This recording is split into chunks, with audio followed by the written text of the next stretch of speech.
Chapitre 6. Satisfait du résultat de sa visite, Poirot prit congé de son ami Spencer. Il avait réussi à intéresser l'ancien officier de police à l'affaire et, au cours de sa longue carrière, Spencer s'était toujours montré d'une ténacité exemplaire dans ce qu'il entreprenait. Et puis, sa réputation d'autrefois au CID lui permettait d'obtenir les confidences de la police locale qui menait l'enquête. Poirot consulta sa montre et jugea qu'il serait ponctuel au rendez-vous que lui avait fixé Mrs. Oliver devant la maison de Mrs. Drake, les Pommiers. Une coïncidence pour le moins ironique. Ces fruits reviendraient-ils donc toujours dans l'histoire ? Suivant le chemin qu'on lui avait indiqué, le petit détective parvint bientôt à une villa en briques rouges de style géorgien, protégée par une rangée de hêtres bien taillés qui cernaient un joli jardin entretenu avec soin. Poussant le portillon de fer forgé sur lequel se lisaient « Les Pommiers », le visiteur remonta l'allée menant à l'entrée principale au moment où la porte s'ouvrait pour livrer passage à Mrs. Oliver, qui semblait mue par un de ces ressorts actionnant les personnages des horloges suisses. « Je guettais votre venue de la fenêtre », s'écria l'écrivain en avançant à sa rencontre. Poirot constata que, pour la première fois depuis qu'ils se connaissaient, son ami ne tenait pas de pommes à demi mangées à la main. Il en fut soulagé à cause de la récente tragédie, bien qu'en son fort intérieur, il sut qu'il ne la chasserait de son esprit que le jour où il en aurait percé le mystère. Prenant le détective par le bras, la romancière attaqua. « Je ne comprends pas pourquoi vous refusez de venir vous installer chez Judith Butler, ni que vous puissiez préférer à son hospitalité une pension de famille médiocre. Je tiens à mon indépendance, afin de juger d'un œil objectif et sans aucune compromission. Comment y parviendrez-vous si vous avez décidé d'interroger une partie de la communauté ? C'est juste. Qui avez-vous déjà vu ? Mon ami, le superintendant Spencer. Dans quel état était-il à présent ? Beaucoup plus vieux qu'autrefois. Je m'en doute, mais encore. Ma foi, il a perdu un peu de poids et il porte des lunettes pour lire son journal. Autant que je sache, il n'est cependant pas atteint de surdité. Et quelle est son opinion sur l'affaire ? Vous allez trop vite, ma chère. Qu'avez-vous l'intention d'entreprendre, tous les deux ? Depuis ma visite chez Spencer, dont j'espère obtenir certains renseignements que seul je pourrais difficilement glaner, je me suis dressé un emploi du temps très détaillé. Ces renseignements, vous pensez que Mr. Spencer réussira à les soutirer à la police locale ? Sans aller aussi loin, j'espère qu'il récoltera quelques tuyaux qui me permettront d'aller plus vite. Et qu'avez-vous fait encore ? Je suis venu à votre rendez-vous, car je tiens à jeter un coup d'œil sur le théâtre du crime. Levant les yeux sur la jolie façade, Ariadne Oliver remarqua. On ne penserait jamais qu'un crime a été commis derrière ces murs, n'est-ce pas ? Non, évidemment. Après avoir examiné la pièce qui m'intéresse, j'aimerais que vous m'accompagniez auprès de la mère de la victime. Cet après-midi, Spencer m'aura fixé un rendez-vous avec l'inspecteur local, un Mr. Raglan. S'il me reste quelques loisirs, alors je me rendrai chez le médecin et la directrice d'école. À 6 heures, je suis de nouveau attendu chez Spencer pour prendre le thé et faire la connaissance d'Elspeth, sa sœur, afin que nous revenions tous trois sur notre conversation de ce matin. Que pense-t-il vous apprendre de neuf ? Sa sœur, ayant vécu ici depuis plus longtemps que lui, m'éclairera, je l'espère, sur les mœurs locales. Je l'espère aussi. Et maintenant, venez, que je vous présente à Mrs. Drake. Poirot fut très impressionné par Mrs. Drake, une grande et belle femme portant bien la quarantaine, dont la chevelure dorée, entremêlée de quelques fils argentés, mettait en valeur ses yeux bleus pétillants. Elle incarnait l'hôtesse idéale, toujours à l'aise au centre de ses réceptions. Dans le petit salon où ils furent introduits, un café accompagné de biscuits attendait les visiteurs. La maison, admirablement tenue, montrait des meubles cosus et des tapis de qualité. Une propreté scrupuleuse se retrouvait de pièce en pièce. Mrs. Drake, par son attitude, semblait vouloir dissimuler ce que Poirot devinait être une sorte d'élimination, celle de la maîtresse de maison forcée de constater que sa dernière soirée avait été gâchée par un incident impromptu, en l'occurrence un meurtre. Elle donnait même l'impression qu'en tant que membre éminent de la communauté de Woodlade Common, elle venait d'échouer en ne se montrant brusquement plus à la hauteur de la tâche qui, depuis toujours, lui incombait. Ce qui était arrivé n'aurait pas dû arriver. Ailleurs, peut-être, mais pas dans sa demeure où elle avait soigneusement préparé, organisé et dirigé une soirée pour enfants. D'une manière ou d'une autre, elle aurait dû faire en sorte qu'un tel événement n'ait pas eu lieu. « Monsieur Poirot ?» fit-elle d'une voix douce et claire. « Je suis ravie que vous ayez pu venir. Mrs. Oliver m'a dit combien votre aide pourra nous être utile pour éclaircir ce drame affreux. » « Rassurez-vous, madame, je ferai tout mon possible, mais vous devez admettre qu'un problème de ce genre n'est pas facile à résoudre. »« Sans doute, et j'ajouterai même, monsieur Poirot, qu'il est absolument inadmissible qu'il ait pu se poser. La police doit cependant avoir quelques indices. Je crois savoir que l'inspecteur Raglan, qui mène l'enquête, jouit d'une très bonne réputation dans la région. Pensez-vous qu'il sera néanmoins obligé d'appeler Scotland Yard au secours ? Il est encore trop tôt pour pouvoir le dire. La mort de cet enfant a bouleversé notre communauté. Je ne vous apprendrai rien en vous soulignant que loin des villes, il se produit des accidents dont les enfants sont trop souvent les malheureuses victimes. Poirot coupa doucement. L'affaire qui nous occupe se présente sous un aspect très différent. Et c'est bien pour cela que je la trouve inadmissible. Franchement, je ne puis encore réaliser que ce soit arrivé. J'avais pourtant veillé à tout régler à la perfection. Les enfants ne devaient pas échapper à notre surveillance et la soirée s'annonçait un succès. Personnellement, je me suis prête à croire que le danger est venu de l'extérieur. Quelqu'un aura pénétré dans la maison sans éveiller l'attention, ce qui, étant donné les circonstances, n'aura pas été une tâche bien difficile. À mon avis, il s'agit d'un déséquilibré qui, ayant compris qu'une soirée enfantine se déroulait sous mon toit, aura réussi à attirer une fillette à l'égard pour la tuer. Une telle tragédie chez moi me donne le sentiment de vivre un cauchemar.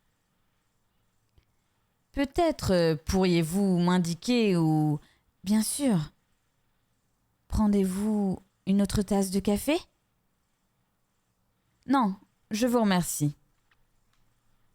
Se levant, Mrs. Drake remarqua. La police semble penser que le crime a eu lieu alors que se déroulait le jeu du Snapdragon installé dans la salle à manger. Si vous le voulez, je vous montre d'abord cette pièce.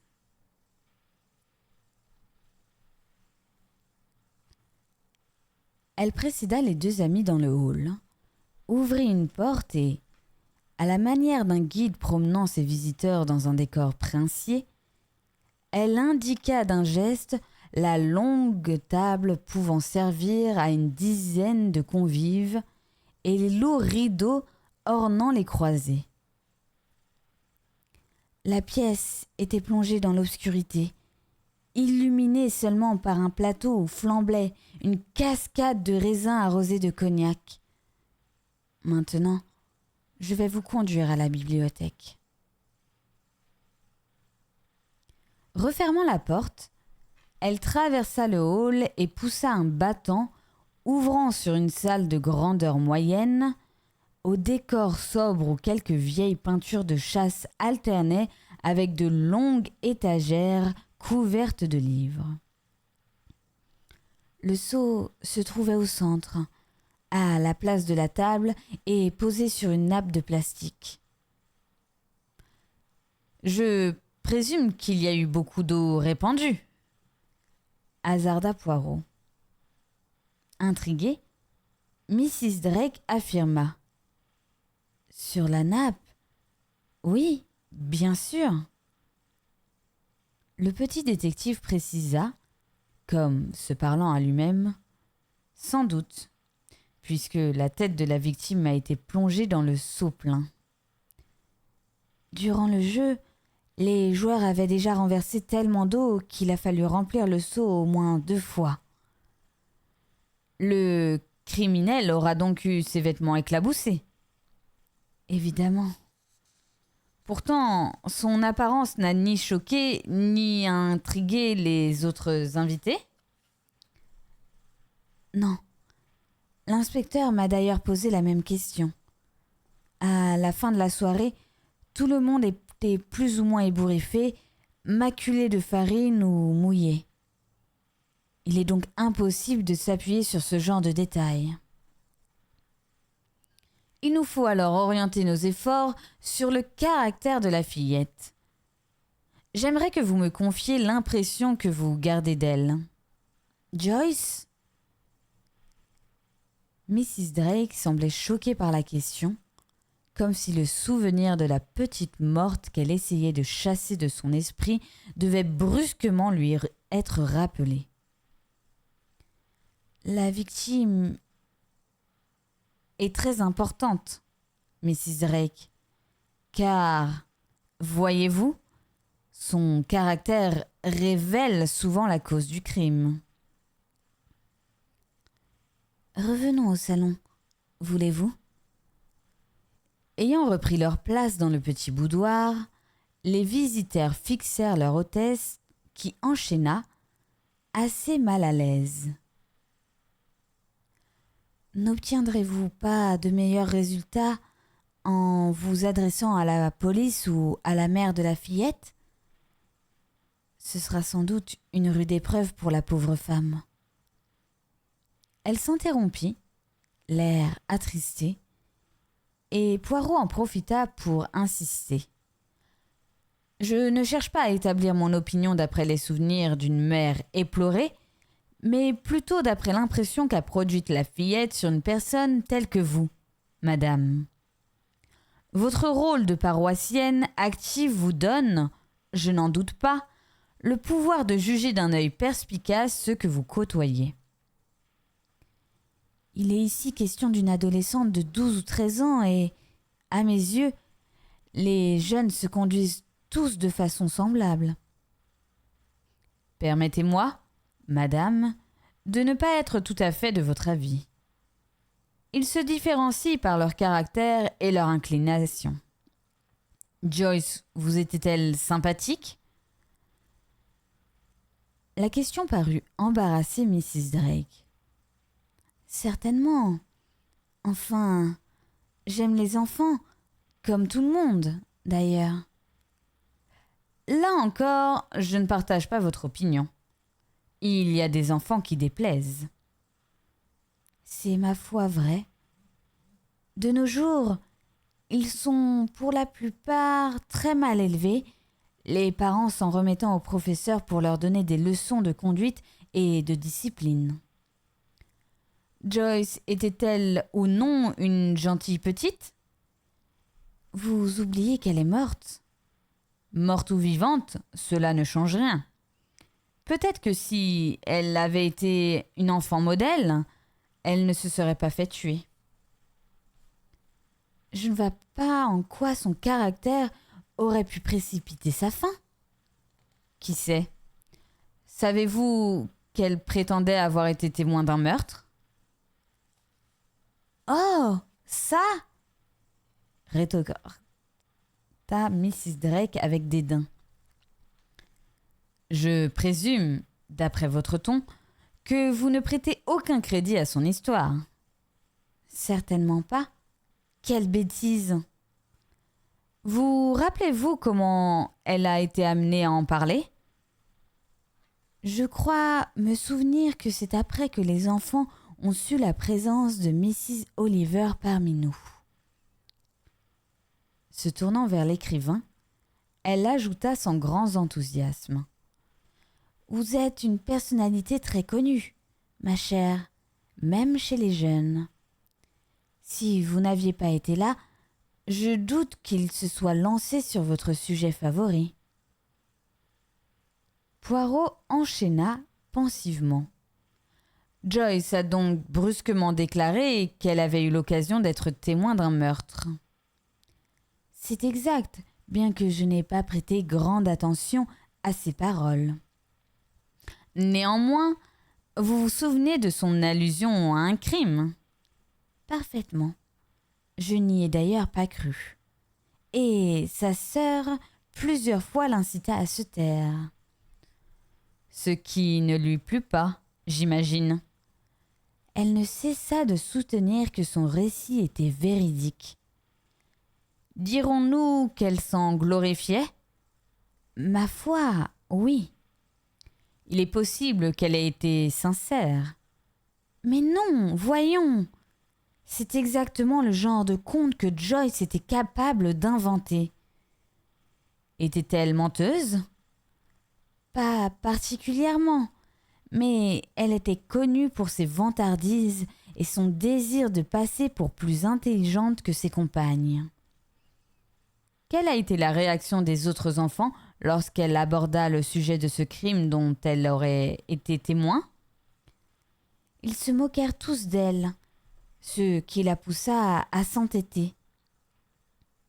Se levant pour prendre congé, Poirot annonça: « Je vous remercie d'avoir confirmé mon opinion sur Joyce. » Se penchant galamment sur la main qu'on lui tendait, il conclut: « J'espère que ma visite ne vous aura pas trop remis en mémoire des souvenirs pénibles. » Cette aventure est évidemment très désagréable.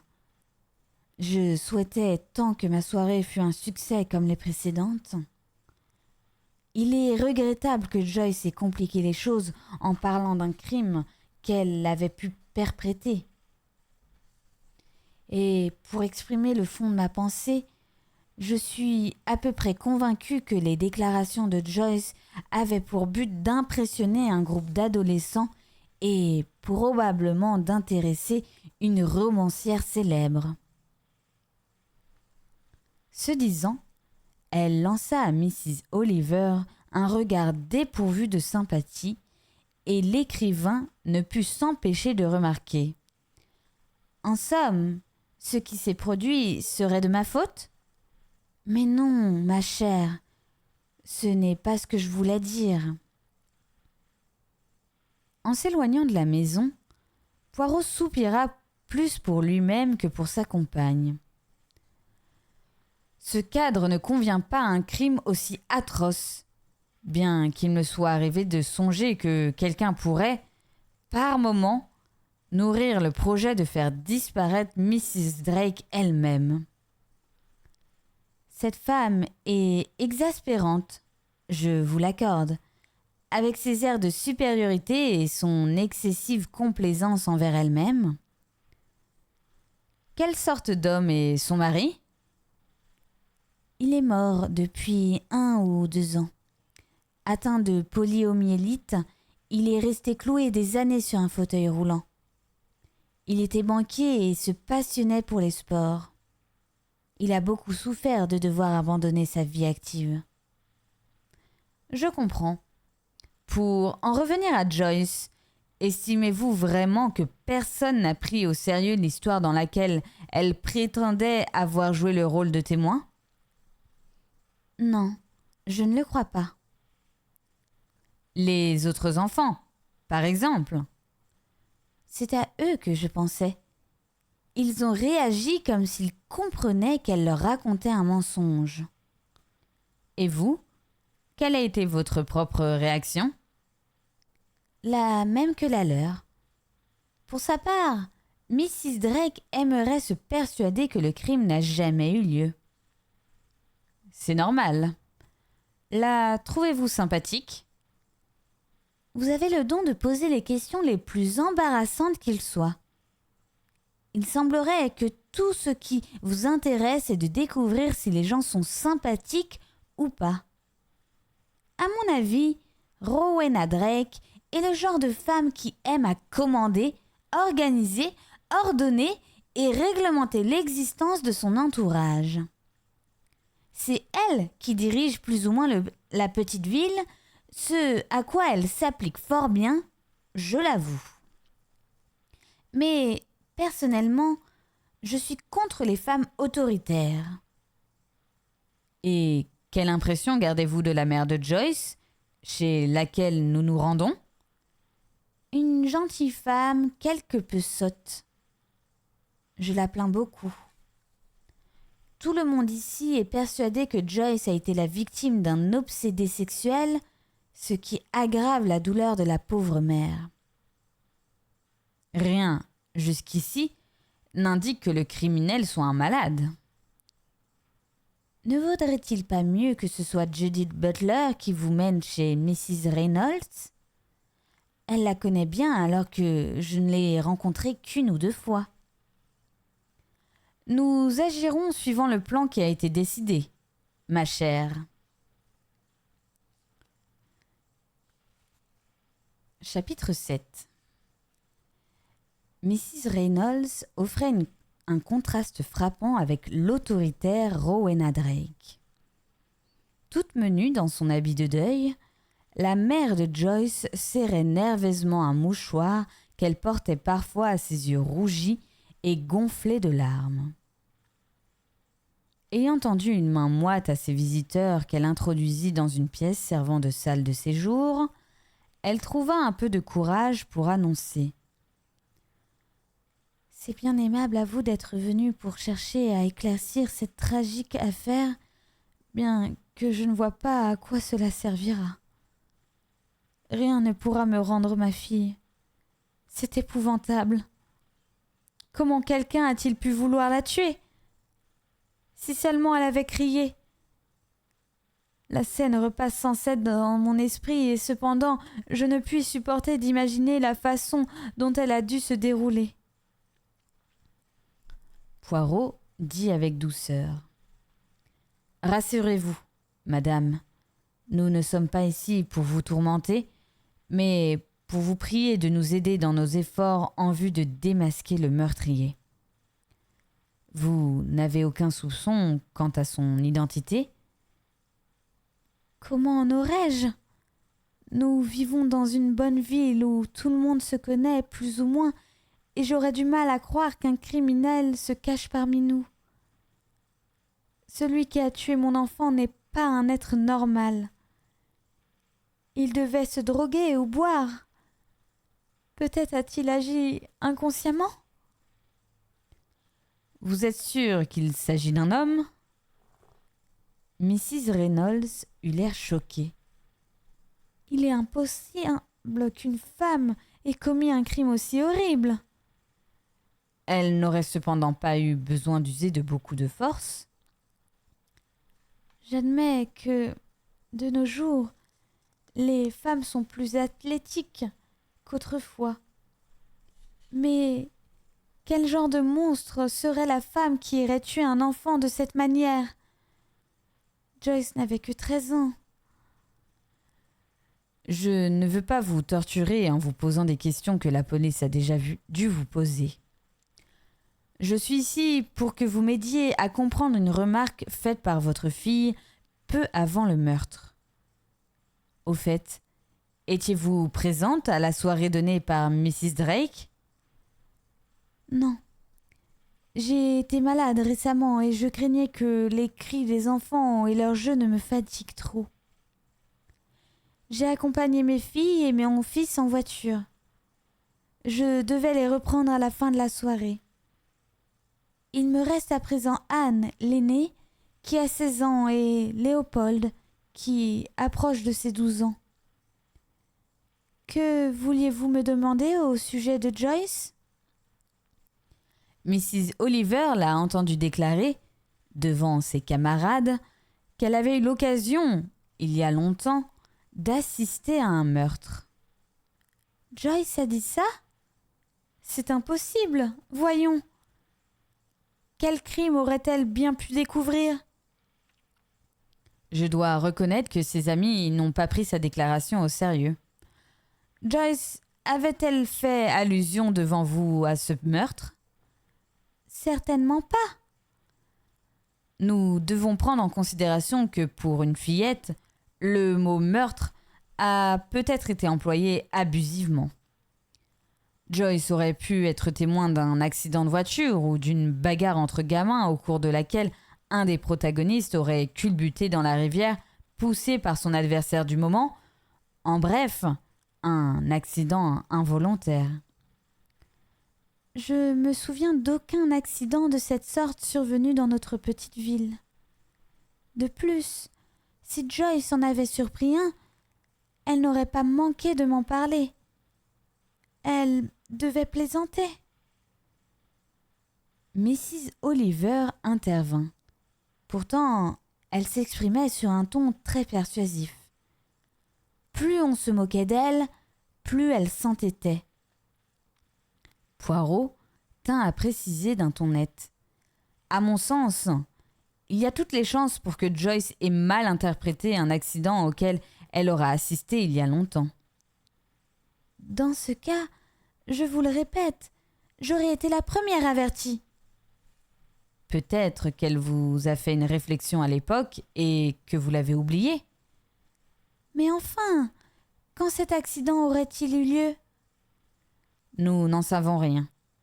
Joyce a seulement précisé qu'alors, elle était encore très jeune. Que signifie cette remarque dans la bouche d'une fillette de 13 ans? Comment vous répondre? Vous pensez toutefois que si elle affirmait avoir été témoin d'un meurtre, elle était profondément convaincue de ce qu'elle avançait? Oui, mais vraisemblablement, elle aura été témoin par les apparences. C'est aussi mon avis. Me permettez-vous de m'entretenir un instant avec vos 2 enfants qui se trouvaient, eux aussi, à la soirée donnée par Mrs. Drake? Si vous voulez, bien que je doute qu'il vous révèle quoi que ce soit. Anne est dans sa chambre en train d'étudier et Léopold est au jardin où il construit un avion miniature. Les visiteurs trouvèrent le garçon, un solide adolescent aux joues rondes, absorbé dans son travail d'assemblage et peu enclin à interrompre sa tâche pour prêter attention aux intrus. Poirot s'enquit. Chez Mrs. Drake, vous avez dû entendre votre sœur raconter une affaire étrange.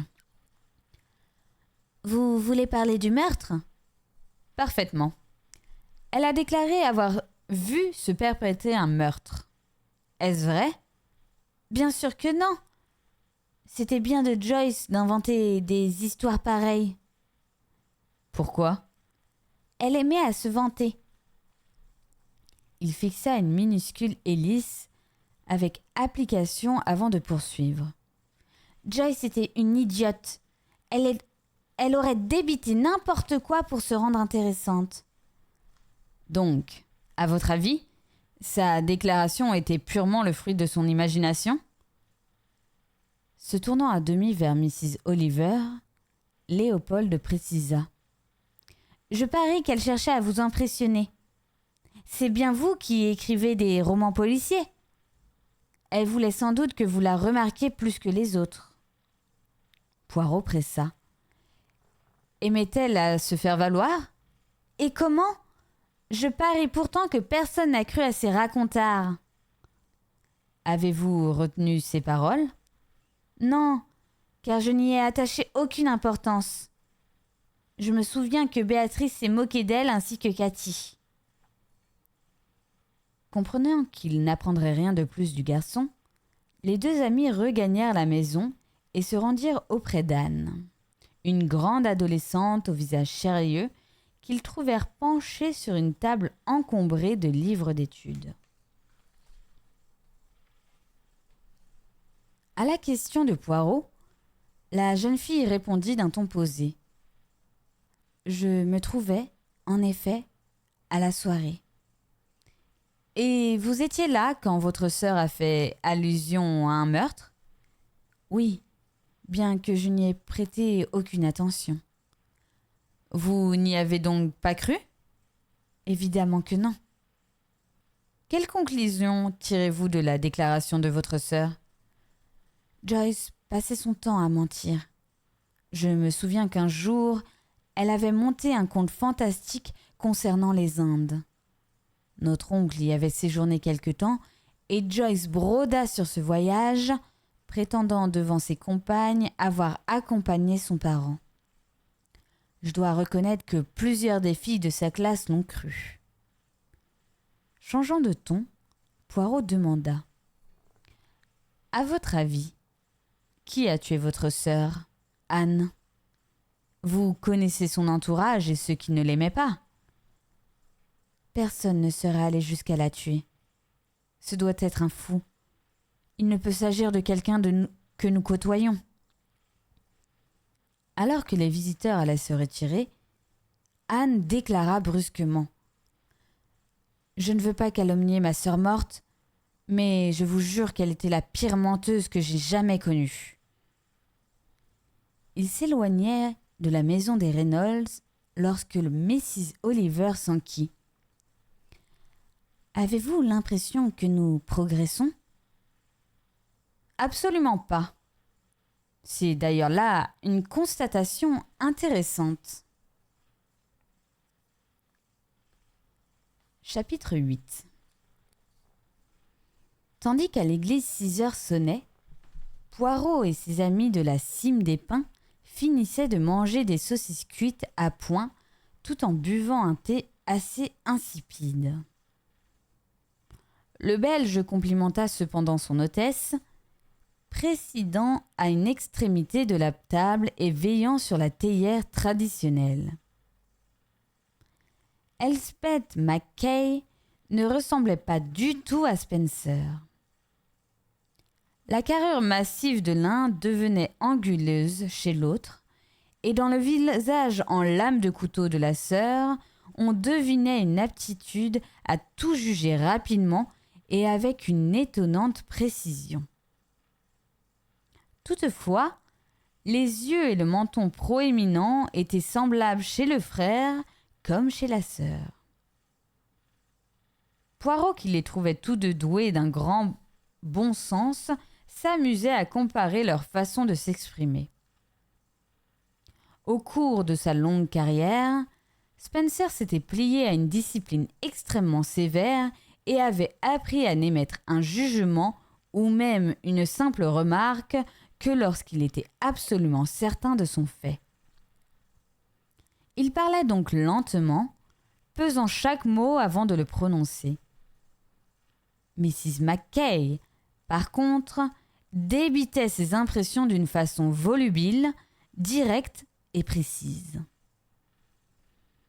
Après un échange classique de banalités, la conversation du trio s'orienta naturellement sur le crime commis chez Mrs. Drake.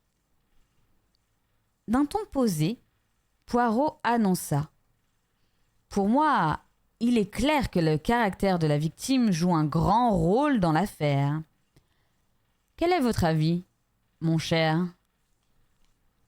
Haussant les épaules, Spencer protesta. Je n'habite pas le pays depuis assez longtemps pour vous donner un point de vue objectif. Adressez-vous plutôt à Elspeth.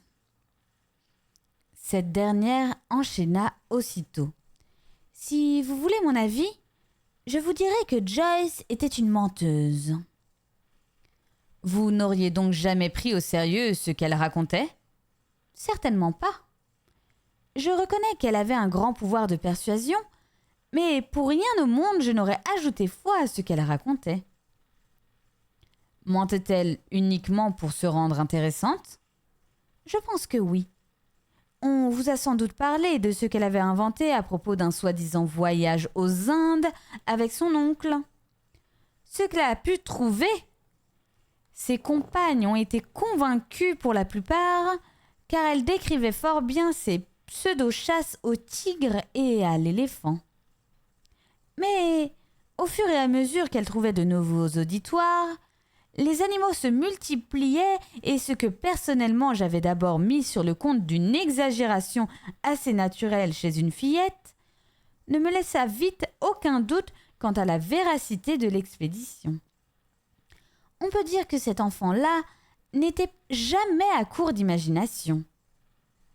Spencer intervint. Qu'elle ait échafaudé un conte à propos d'un voyage alors qu'elle passait ses vacances chez une parente éloignée ne signifie pas forcément que tout ce qu'elle disait était des mensonges. Peut-être, mais pour ma part, je tiens qu'elle mentait comme elle respirait. Voulez-vous exprimer par là, chère madame, que si vous l'aviez entendue parler d'un crime au déroulement duquel elle aurait assisté, vous ne l'auriez pas cru, non plus ? Je maintiens que, là encore, elle avait trouvé un conte à offrir à ses compagnes. Mais je ne veux pas être injuste. Il est possible, je l'admets, que l'enfant ait surpris un accident susceptible de lui fournir une merveilleuse occasion de capter l'attention de son auditoire. Et elle a payé sa faute en se faisant tuer ? Ironisa Spencer.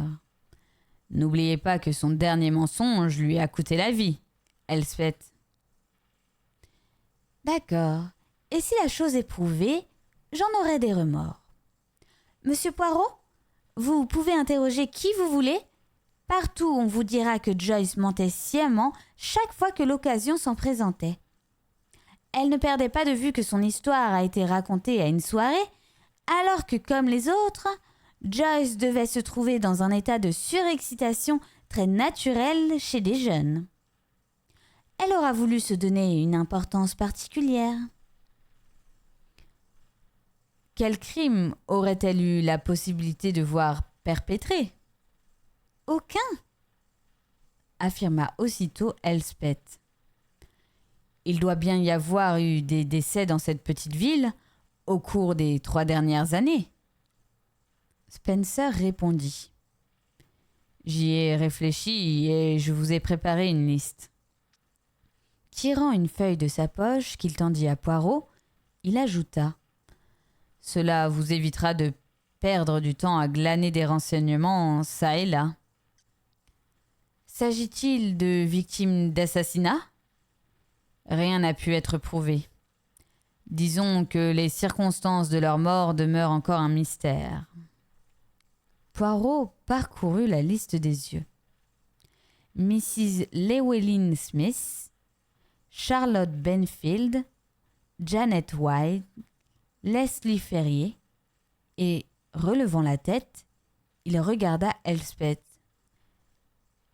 Mrs. Llewellyn Smith, c'est peut-être le cas le plus étrange. Et elle ajouta un mot qui intrigua fort Poirot. À cause de cette fille. Quelle fille ? Elle s'est envolée un beau soir et personne n'a plus entendu parler d'elle. Qui ça? Mrs. Llewellyn Smith? Non, la fille. Elle aurait facilement pu ajouter quelques gouttes de poison à la potion. Elle aurait hérité de tout. C'est du moins ce qu'elle se figurait à l'époque. Poirot se tourna vers Spencer, guettant une explication. Mais Elspeth continuait. On ne l'a jamais revue et elle n'a plus donné de ses nouvelles.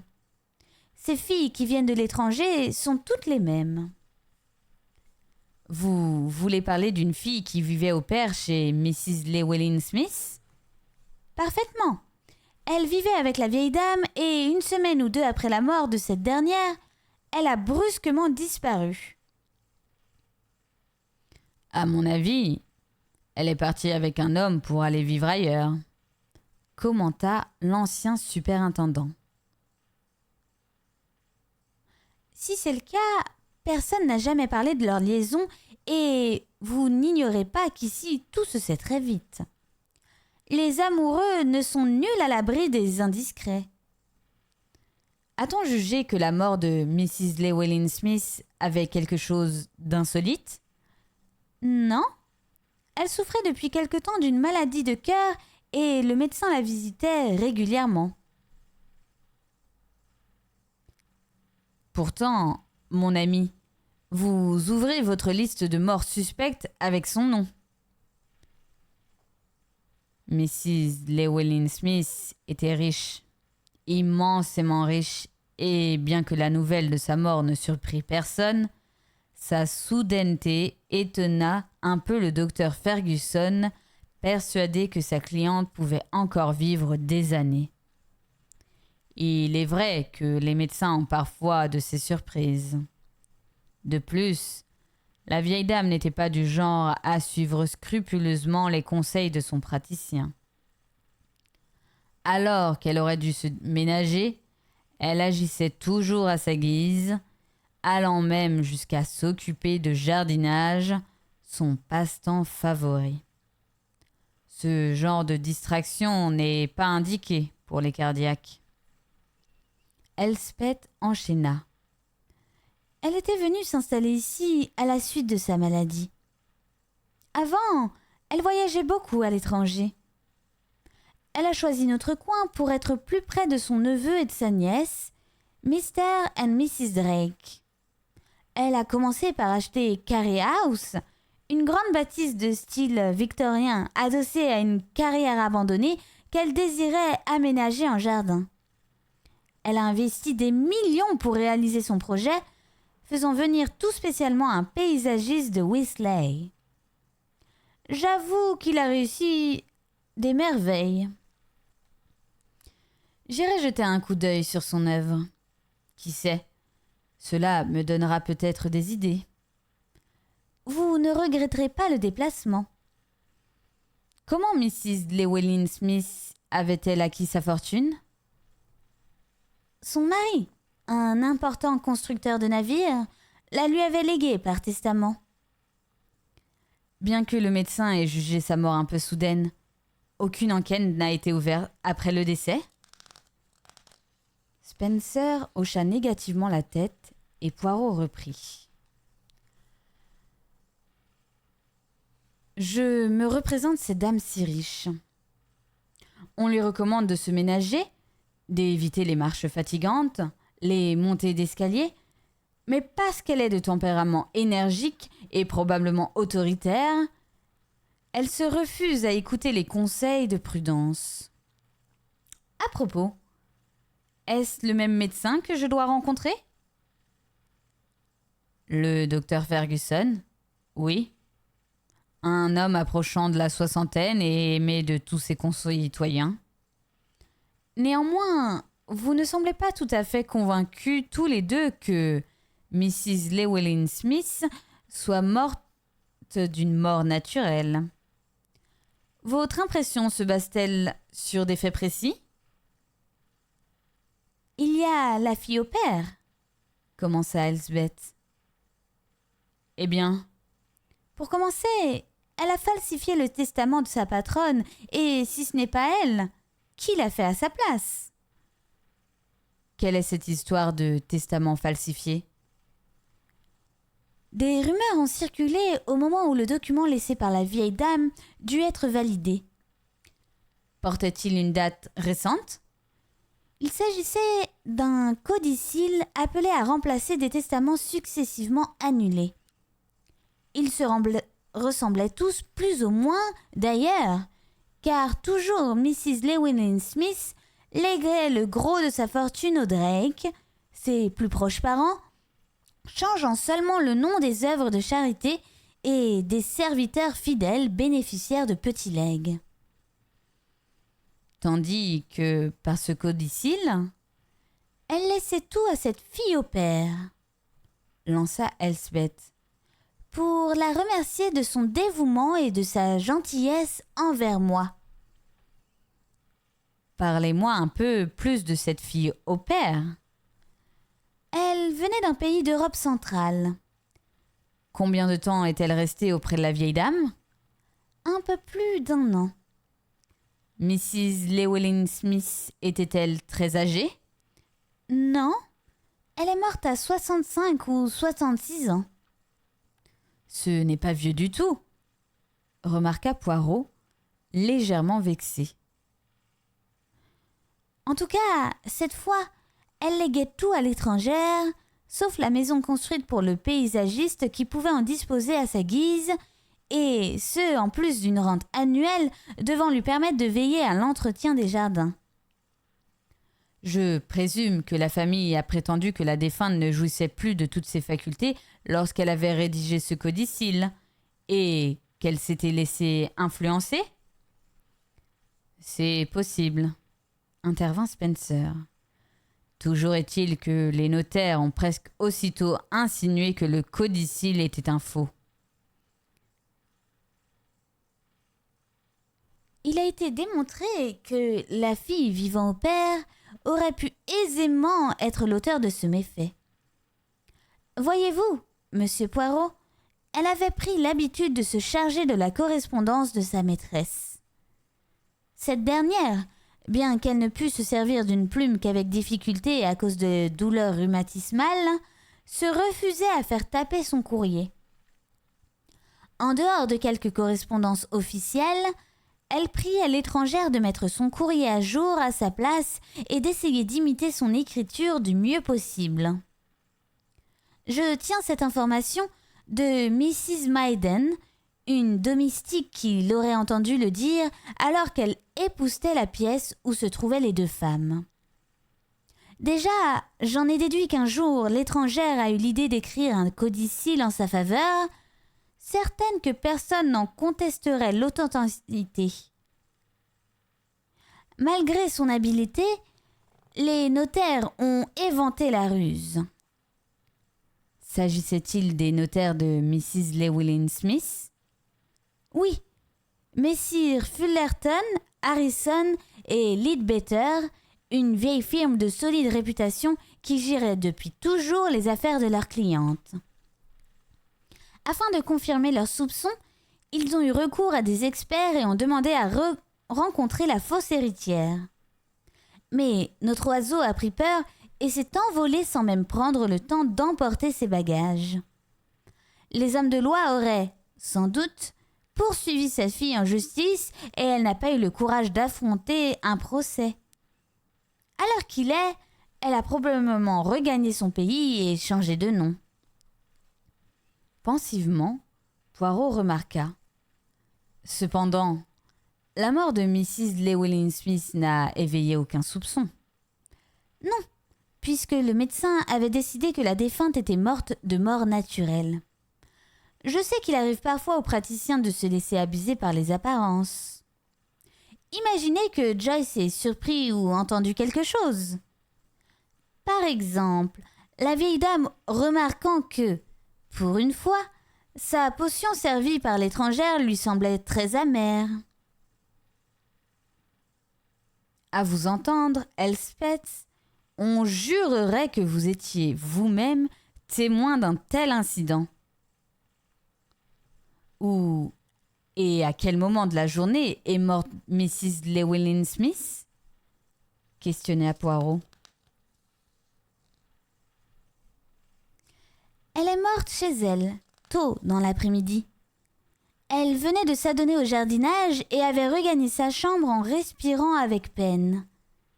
Elle s'est allongée sur son lit et morte dans son sommeil. Une mort qui, à première vue, est des plus banales. Poirot sortit son petit carnet et au haut de la page sur laquelle il avait déjà inscrit méthodiquement « Victime éventuelle », il commença sa liste en inscrivant Mrs. Llewellyn Smith. Regardant ensuite les notes de son ami, il lut Charlotte Benfield. Spencer lança aussitôt, comme s'il lisait un rapport. Vendeuse, 16 ans, morte des suites des coups assenés sur la tête. Trouvée sur un sentier à l'orée de Quarrywood. Des jeunes gens suspectés. Ils avaient été vus en sa compagnie peu de temps auparavant. Relâchés faute de preuves. Lors des interrogatoires, ils ont raconté quelques mensonges, se sont contredits.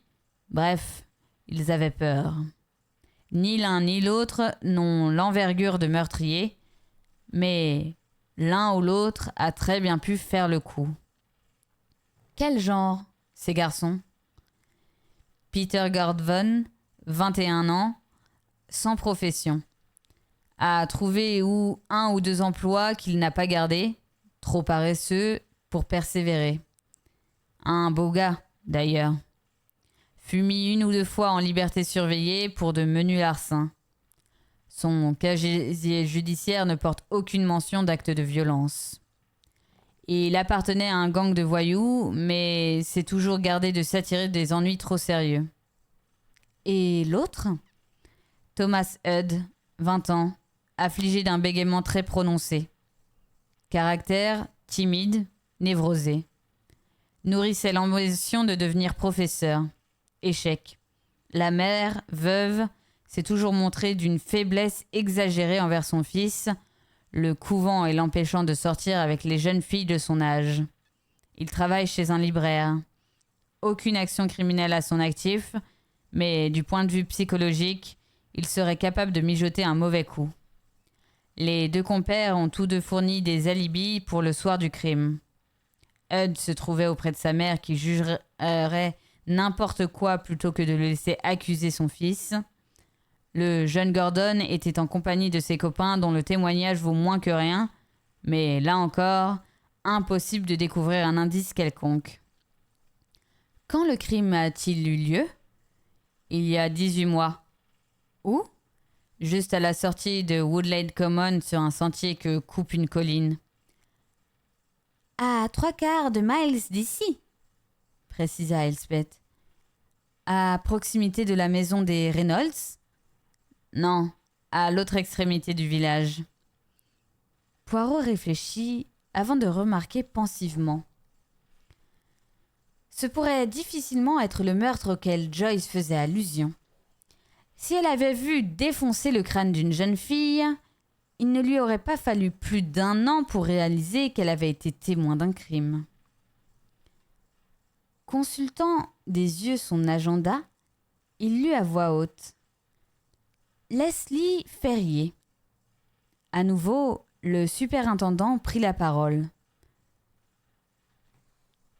Clerc de notaire, 28 ans, employé chez messieurs Fullerson, Harrison et Leadbetter de Market Street à Manchester. Ceux qui s'occupaient des affaires de Mrs. Llewellyn Smith? Les mêmes. Curieux. Qu'est-il arrivé à Ferrier? Tué d'un coup de poignard à proximité du pub Le Cygne Vert. Il aurait, paraît-il, mené une intrigue amoureuse avec la femme du tenancier Harry Griffin. L'arme du crime? On ne l'a jamais retrouvée. Ferrier aurait rompu ses relations avec la belle tenancière pour fréquenter une jeune femme que la police n'a pas réussi à identifier. Et qui a-t-on soupçonné? Le mari ou la femme? L'un ou l'autre aurait tout aussi bien pu être coupable. Mrs. Griffin a du sang de bohémien dans les veines et son tempérament emporté est connu de tous. Les époux n'étaient d'ailleurs pas les seuls à être soupçonnés. Leslie, au cours de sa jeunesse mouvementée, avait eu des ennuis avec la police vers sa 20e année. On aurait trouvé des erreurs dans sa caisse ainsi que des documents falsifiés. À son procès, la défense a plaidé qu'il était issu d'une famille désunie et tout ce qui s'ensuit, vous connaissez la chanson. Ses collègues ont parlé en sa faveur, ce qui l'a sauvé d'une longue condamnation. À sa sortie de prison, il a été réembauché par la firme. Et après cela, il a mené une existence rangée? Difficile à prouver. Sur le plan de travail, il en donnait l'impression, mais il a pris part à des transactions plus ou moins louches avec d'anciens compagnons de cellule. À mon sens, il ne s'était pas amendé, mais agissait avec prudence. Comment expliquez-vous cette mort violente? Son association avec des crapules, probablement. Ceux qui fréquentent les gibiers de potence doivent s'y attendre, un jour ou l'autre. Rien d'autre à ajouter? On a découvert que son compte en banque avait beaucoup grossi peu avant sa mort, mais comme l'argent avait été déposé comptant, il fut impossible d'en retrouver la source. Ce détail intrigua fort les autorités. Peut-être de l'argent volé au notaire? Ces messieurs affirment que non, après vérification de leur compte. Et la police n'a jamais soupçonné d'où provenaient ces fonds? Apparemment, non. Là encore, j'oserais affirmer que ce crime ne peut être celui auquel Joyce se référait. Il lut le dernier nom de la liste. Janet White. Trouvée étranglée sur un chemin de traverse entre l'école où elle enseignait et l'appartement qu'elle partageait avec une autre institutrice, Nora Ambrose. D'après les déclarations de celle-ci, Miss White aurait reçu à plusieurs reprises des lettres de menaces du boyfriend qu'elle avait laissé tomber une année plus tôt. Néanmoins, la police n'a pas pu mettre la main sur cet homme. Nora Ambrose ne le connaissait pas et ignorait dans quelle ville il habitait. Cette affaire cadrerait mieux avec ce qui nous intéresse. Pourquoi? Parce qu'elle correspond mieux au genre d'acte de violence que peut surprendre une fillette de l'âge de Joyce. Si l'assassin lui était étranger, elle aurait pu reconnaître dans la victime un de ses professeurs et, assistant à une querelle opposant le couple, elle n'aura pas, sur le moment, pensé à un crime. À combien de temps remonte cette affaire? À 2 ans et demi. Le temps aurait, là encore, une signification importante. La fillette qui voit l'homme serrer le cou de sa compagne croit que les deux amoureux vont s'embrasser pour faire la paix, et ce n'est que 2 ans plus tard qu'elle réalise à quel genre de scène elle a assisté. Se tournant vers Mrs. McKay, il questionna. « Que dites-vous de mon raisonnement, madame ?»« Je le suis parfaitement, mais ne considérez-vous pas la situation à rebours en cherchant à résoudre un crime ancien plutôt que de concentrer votre attention sur celui qui vient de faire une petite victime dans notre village? Il nous faut partir du passé pour progresser jusqu'au présent. Ainsi, nous en venons à la question que vous avez déjà dû vous poser, à savoir, qui parmi les invités de la soirée de Mrs. Drake aurait pu tremper, de près ou de loin, dans un crime perpétré bien plus tôt.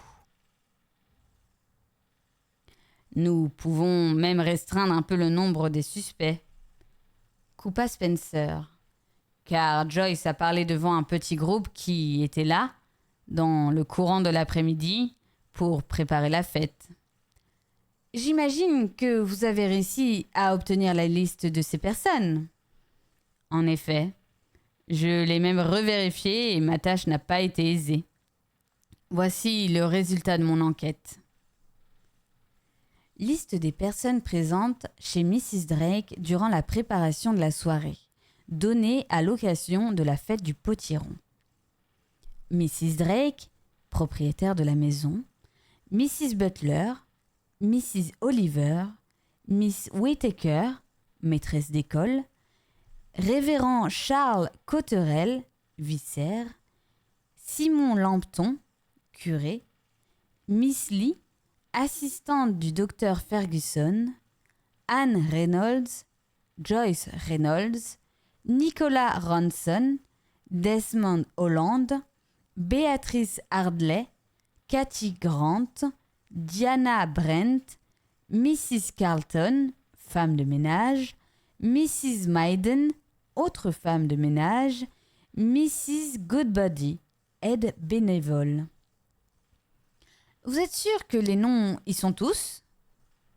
Demanda Poirot après lecture.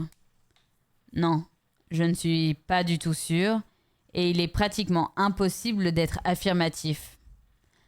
Quelqu'un a apporté des ampoules colorées, un autre des miroirs.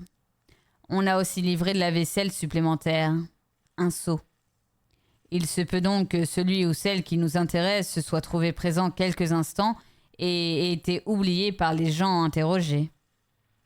Et même sans entrer dans la salle de jeu, notre suspect aurait pu surprendre les paroles de Joyce en restant dans le hall où personne n'aura remarqué sa furtive présence.